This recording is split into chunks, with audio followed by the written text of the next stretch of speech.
Hello नमस्कार, आपल्या चॅनलमध्ये सगळ्यांचे स्वागत आहे। तर आज मी सकाळी उठले 6:30ला आणि 6:30ला उठून आता जे रात्रीची भांडी धुवून ठेवलेले तर ते सगळे आता आधी भांडी नीट लावून घेते आणि इकडे आता माझ्यासाठी पाणी पण थोडंसं गरम करायला ठेवते। म्हणजे उठल्या उठल्या थोडंसं पाणी गरम पाणी पिलं की पोट पण साफ होतं आणि वजन पण थोडंसं आपलं कमी होतं।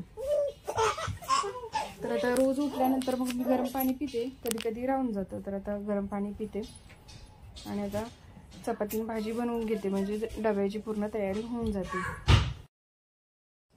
तर भाजीसाठी आज बनवणार आहे शेपूची भाजी बनवणार आहे। तर ही थोडीशी भाजी होती, आधी मी थोडीशी बनवलेली, तर अशी निवडून छान व्यवस्थित ठेवली कापडामध्ये गुंडळून किंवा डब्यामध्ये ठेवून।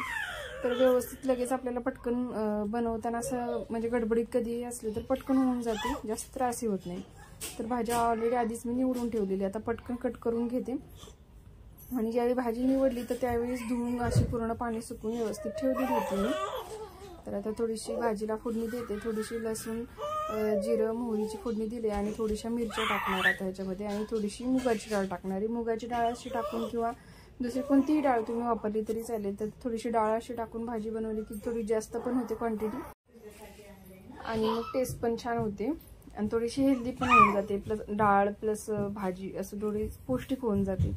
तर आता छानशी भाजी इथं बनवते मी आणि मग लगेच इकडे चहा पण ठेवणार आणि तोपर्यंत चपाती पण लाटणार आहे। तर आता याच्यामध्ये भाजी शिजण्यापुरतं थोडंसं पाणी टाकले म्हणजे याच्यामध्ये भाजी शिजून जाते आणि भाजी पूर्ण शिजत आली की मग त्याच्यामध्ये कूट टाकणार। तर आता चहा ठेवते माझ्यासाठी आणि ह्यांच्यासाठी, दोघांसाठी चहा वेगवेगळा बनवते। तर आता चहा उकळेपर्यंत चपाती पण लाटून घेते। तर चहामध्ये थोडंसं नेहमी आलं किंवा गवती चहा जे काही असेल, तर कधी कधी मी तुळशीची पानंही टाकते, तर जे काही असेल तर ते नेहमी टाकते। आता आलं आहे तर आलंच टाकते। तर अशा मग आलं टाकल्याने चहा खूप टेस्टी होतो किंवा गवती चहा, त्याची प्रत्येकाची टेस्ट जी असते तर ती वेगळी होते आणि चहा पण एकदम छान होतो। तर आता भाजी शिजत आली, आता याच्यामध्ये शेंगदाण्याचं कूट घालून घेते आणि इकडे चपात्या पण लाटून घेते पटकन, म्हणजे आता टिफिन तयार होते। मग नंतर मग मी चहा चपाती खाऊन घेते चपाती झाली की। तर इथे चपाती बनवताना पण म्हणजे पटकन पीठ मळून घ्यायचं। आधी मी उठल्यानंतर जेव्हा भांडी लावून घेतली तर त्याच्यानंतर लगेच पीठ मळून घेतलं, तर थोडासा वेळ अर्धा तास जरी पीठ भिजलं तर चपाती छान होतात। आणि आता इथं बघा शेंगदाण्याचं कूट जे मी टाकलं तर ते एकदम मोठं असं कूट टाकलं, म्हणजे ह्याच्यामध्ये छान भाजी शिजून जाते, त्याचा खाताना पण असं मोठं शेंगदाण्याचं कूट असेल तर ते एकदम छान लागतं।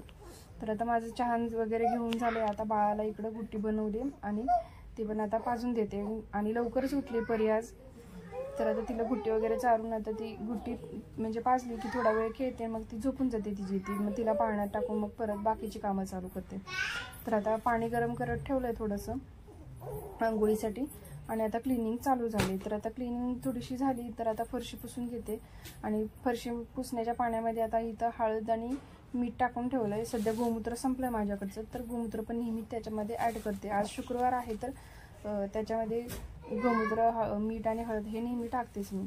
तर आता फरशी पूर्ण पुसून होत आले, आधी बेडरूम नंतर मग किचन आणि नंतर हॉल, असं हॉल नंतर बाल्कनी, असं रोजचं शेड्यूल असतं आणि बाल्कनी वगैरे झाल्यानंतर मग बाहेर पण जाते।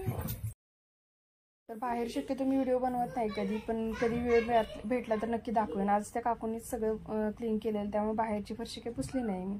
तर आता छान आंघोळ झाली आणि आता लगेच देवपूजा करायला घेते, कारण मी नेहमी सांगते शुक्रवारची मला पटकन गडबडीत पूजा लवकर करायची असते, कारण 10:30 वाजले की राहुकाल चालू होतो, मग त्याच्यामध्ये पूजा करता येत नाही। तर आता 10 वाजले तर आता पटकन चालू केलं मी पूजेसाठी। आणि शुक्रवारची पूजेला थोडासा वेळ लागतो, कारण पूर्ण जी भांडी असतात तामण वगैरे समय आरती जे काय आहे तर ते सगळं मी शुक्रवारी पूर्ण घासून घेते, मग त्याच्यामध्ये थोडासा वेळ जास्त जातो।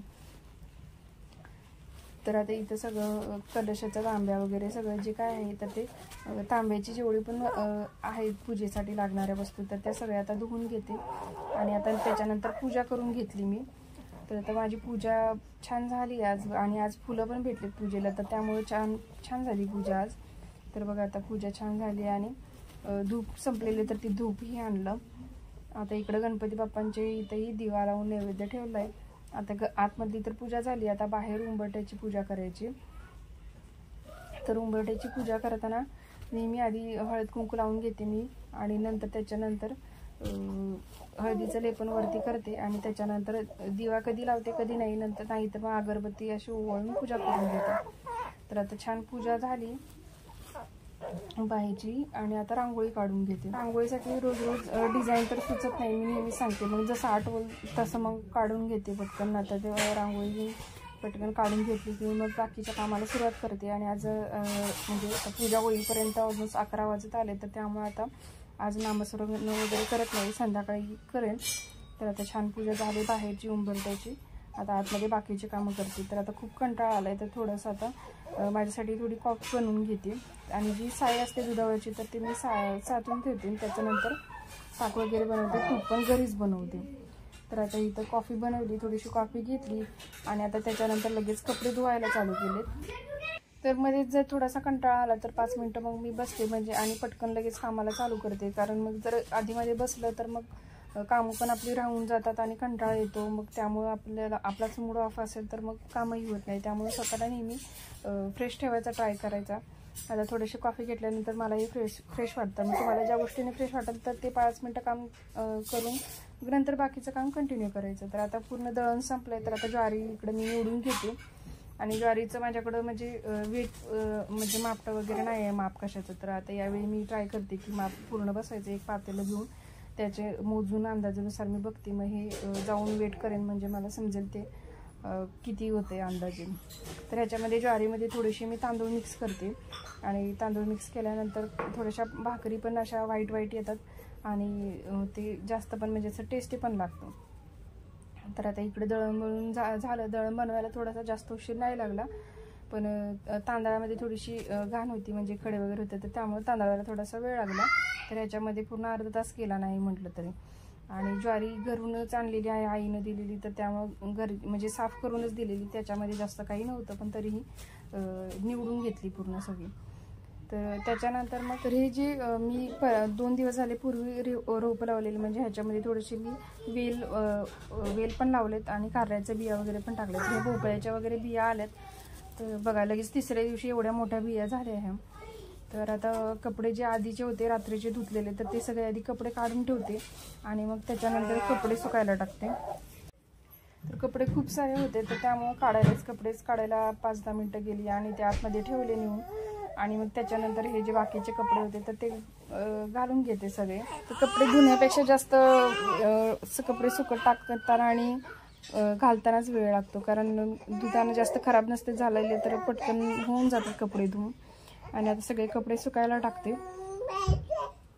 आणि त्याच्यानंतर मग जेवण करून घेते. तर ऑलमोस्ट 12:30 वाजलेले आणि मग त्याच्यानंतर आता हे कपडे जे आतमध्ये आणून ठेवलेले तर आता ते लगेच घडी करून ठेवते आणि त्याच्यानंतर भांडी घासून घेतले. तर आता 1:30 वाजले, तर आता माझे कामं सगळे झाले.